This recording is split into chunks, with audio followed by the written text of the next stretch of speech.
Action. Okay.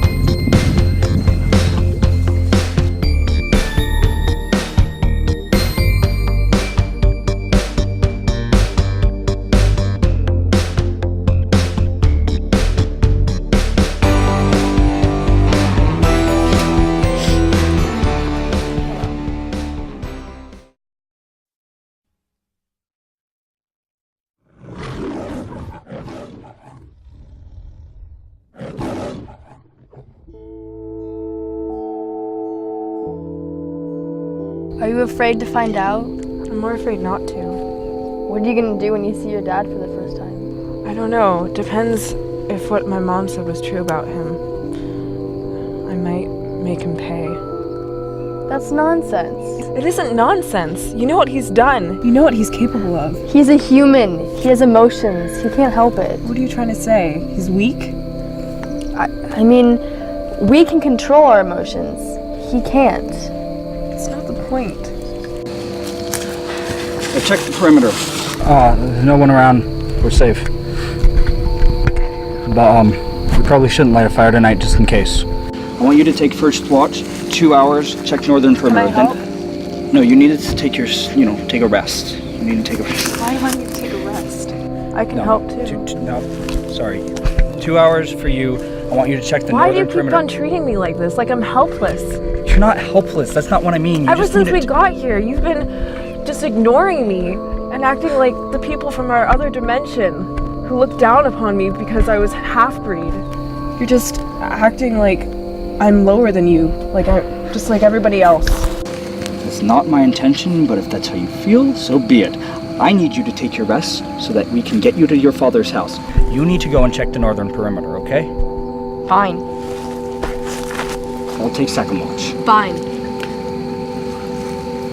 I need you to sleep so we can get you there. Fine.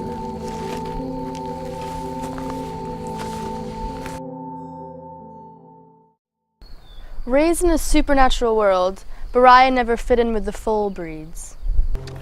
Unlike the others in Bria's dimension, she's half human, half spirit warrior on this quest with Keegan and Etis. Etis. So for the people that have not watched the movie and are watching the behind the scenes before they watch the movie, which makes no sense to me, would you like to explain what a spirit warrior is to them? A spirit warrior is a creature who looks human, but actually is born with natural powers from the earth, their body and soul combined. Interesting. It was really fun to play Keegan because, it's always fun to play the villain in a show.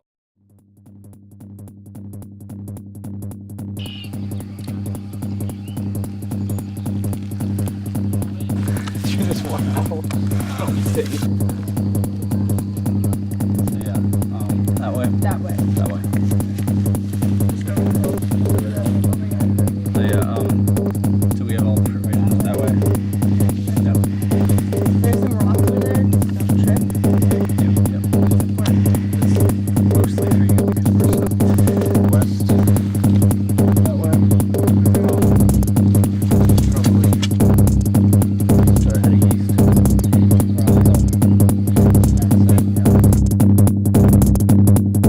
Run!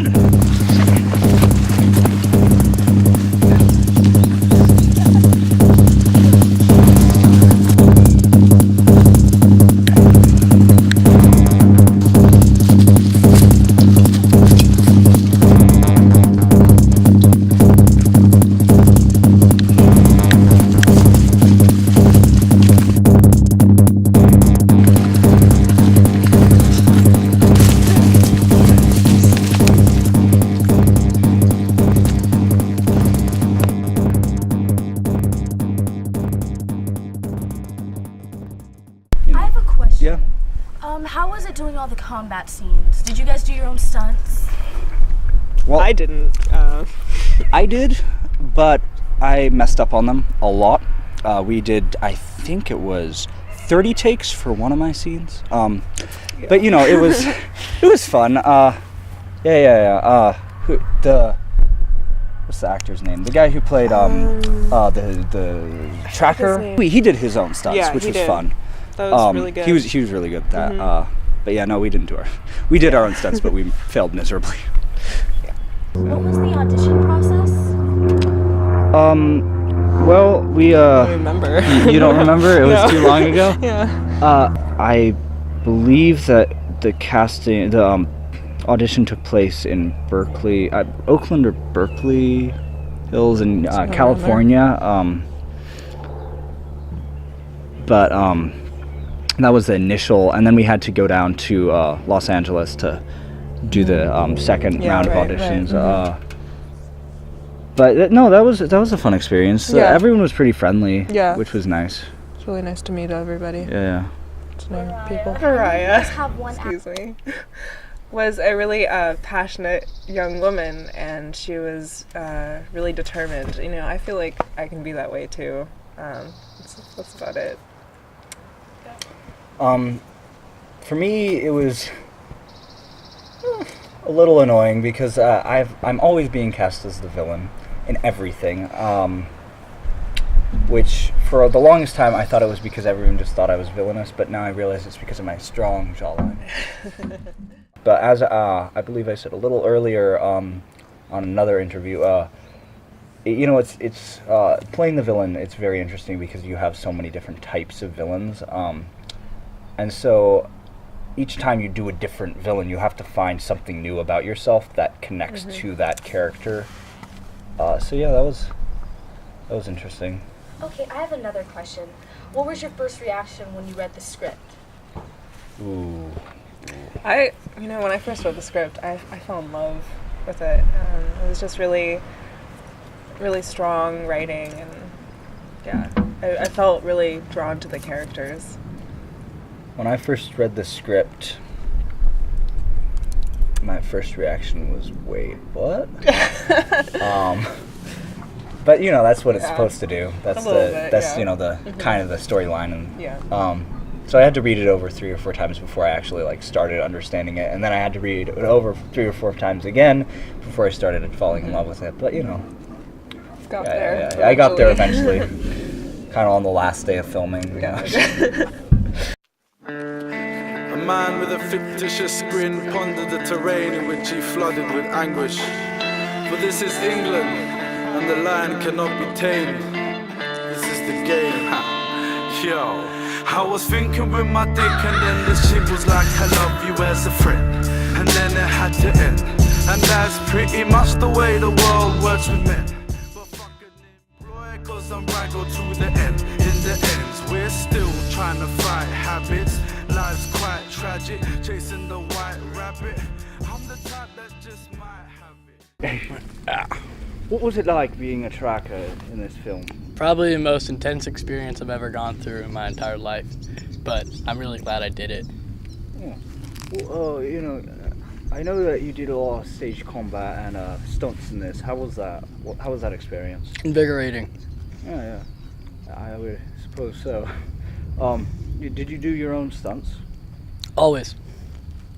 Impressive. Thank you. Do you have any actors that you look up to that you thought helped you with this, or had a big impact on you? I think the biggest impact anyone's had on me is myself in acting. Nice answer. Let's go! Come on! Try it!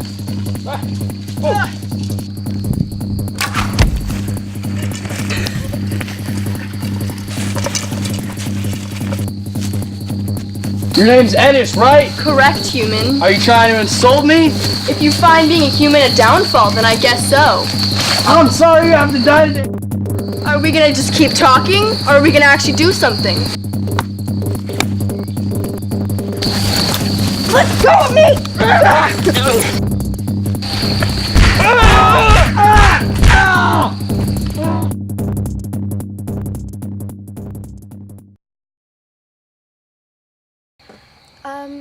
Getting the crew together was definitely the easy part.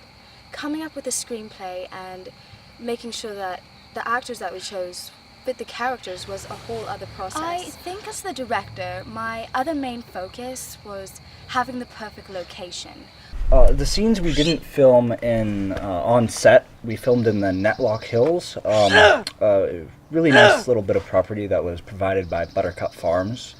Yeah, and one of our favorite places to hang out after, we finished filming was this really small, cute, sweet shopping center in the middle of Celica Nivista.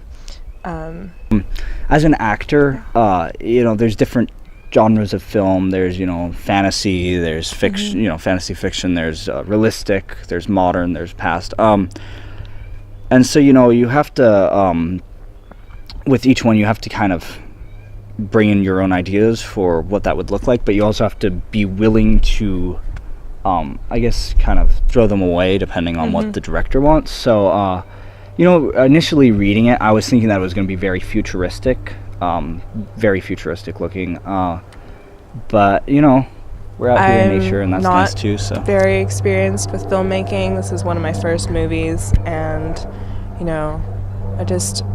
it felt really natural coming to set here and starting to make this movie.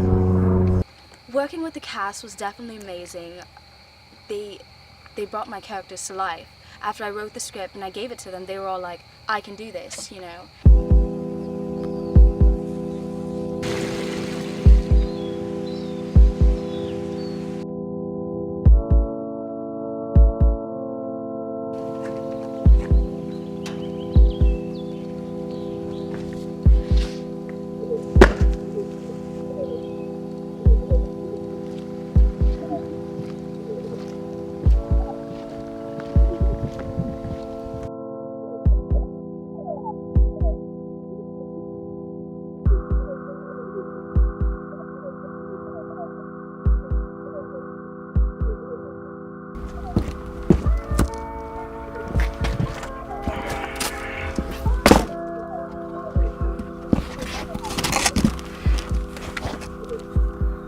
good or bad? Would you let me say both? No, you have to choose one. I don't really want to talk about this, okay? Fine. Well, let's talk about the portal. It's closing in 2 days. I know. You and Edis will be going home tomorrow. What? Me and Edis? Yes. What? I'm not leaving Earth. I'm staying here. You can't do that. You'll get stuck here. That's okay. No, it's not. You're being selfish, and you're betraying your homeland, and you're next in line to become queen. Being queen is a position I'm willing to give up. You would be betraying your mother, your friends, Edis, You Rachel. mean I would be betraying you? You wouldn't be betraying me. You'd be breaking my heart. A man with a broken heart is sorrowful walking. I get it, Keegan. Oh, you don't. You're not leaving, even if that means I have to restrain you with force. If you used force, I would never forgive you. I don't care. And I swear on my life, you will never be king.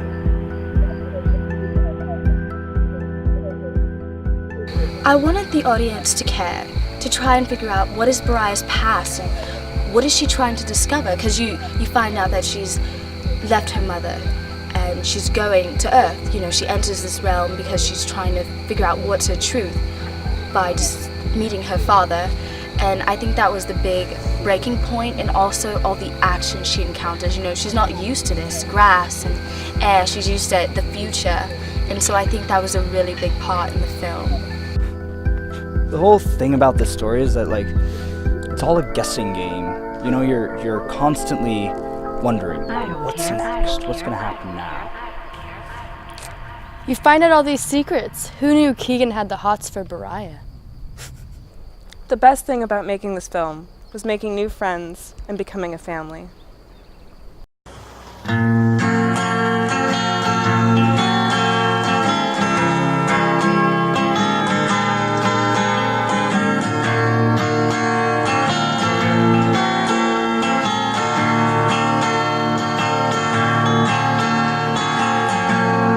I wanna rumble